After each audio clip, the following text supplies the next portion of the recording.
అలా షెడ్యూల్ వచ్చిందో లేదో టీ కాంగ్రెస్ లో ఎమ్మెల్యే కోట ఎమ్మెల్సీ రేస్ మొదలైపోయింది.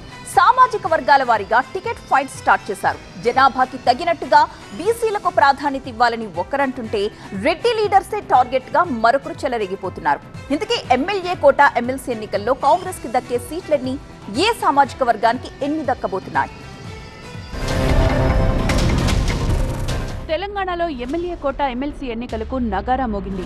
మహమూద్ అలీ, సత్యవతి రాథోడ్, సేరి సుభాష్ రెడ్డి, ఎగ్గే మల్లేశం, మీర్జా రియాజుల్ పదవీ కాలం ముగియనుండటంతో ఈ 5 స్థానాలకు మార్చి 20న పోలింగ్ నిర్వహించనుంది ఎలక్షన్ కమిషన్. పార్టీల బలాబలాల ప్రకారం కాంగ్రెస్ దాని మిత్రపక్షాలకు కలిపి 4, బీఆర్ఎస్ కి 1 దక్కే అవకాశం కనిపిస్తోంది.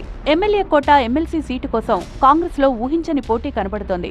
సామాజిక వర్గాల వారీగా ఎమ్మెల్సీ టికెట్ కోసం పోటీ పడుతున్నారు సీనియర్లు. రెడ్డి కమ్యూనిటీ నుంచి జీవన్ రెడ్డి, జగ్గారెడ్డి పేర్లు ప్రముఖంగా వినిపిస్తోంటే బీసీ కోటాలో అంజన్ కుమార్ యాదవ్, మధుయాష్కి గౌడ్, ఓఎస్ఎస్ ఫర్టిలిటీలో ఇక్కడ ప్రతి అడుగులో ఎక్స్పీరియన్స్ డాక్టర్స్ ఉంటారు. In the good hands of science. Mummy daddy అవ్వాలంటే ఓఎస్ఎస్ కి కాల్ చేయండి. చరణ్ కౌశిక్ యాదవ్, వజ్రేష్ యాదవ్, సునీతారావు ముదిరాజ్ పోటీ పడుతున్నారు. మైనార్టీ కోటాలో అజరుద్దీన్, షబ్బీర్ అలీ, ఫిరోజ్ ఖాన్, ఫహీం ఖురేషీ రేస్లో ఉన్నారు. ఇక ఎస్సీ కోటాలో సంపత్ కుమార్, అద్దంకి దయాకర్, ఎస్టీ కోటాలో బెల్లయ్య నాయక్, రాములు నాయక్ పేర్లు వినిపిస్తున్నాయి. కమ్మ సామాజిక వర్గం నుంచి కుసుమ కుమార్ రేసులో ఉన్నారు. వీళ్లే కాదు, కొత్త పేర్లు కూడా తెరపైకొచ్చే అవకాశం ఉంది. అయితే జనాభాకి తగ్గట్టుగా పదవుల్లో బీసీలకు ప్రాధాన్యత ఇవ్వాలన్నారు మధుయాష్కి.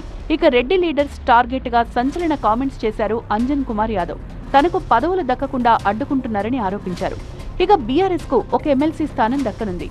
ఈ సీటును సత్యవతి రాథోడ్, మహమూద్ అలీ, దాసోజు శ్రవణ్ ఆశిస్తున్నారు.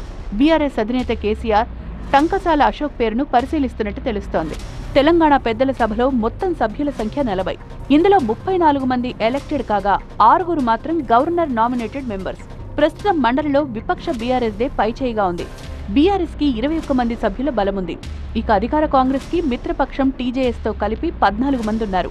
ఎంఐఎం ని కూడా కలుపుకుంటే కాంగ్రెస్ బలం 16కు చేరుకుంటుంది. బీజేపీకి 1 మాత్రమే ఉండగా 2 ఇండిపెండెంట్స్ ఉన్నారు. అయితే మార్చి 20 తర్వాత ఈ లెక్కలన్నీ తారుమారు కానున్నాయి.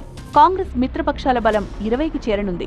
అలాగే ప్రస్తుతం 21గా ఉన్న విపక్ష బీఆర్ఎస్ బలం 17కి పడిపోనుంది. మరి టికెట్ దక్కించుకునేదెవరో, మండలిలో అడుగుపెట్టేదెవరో కొద్ది రోజుల్లోనే తేలిపోనుంది.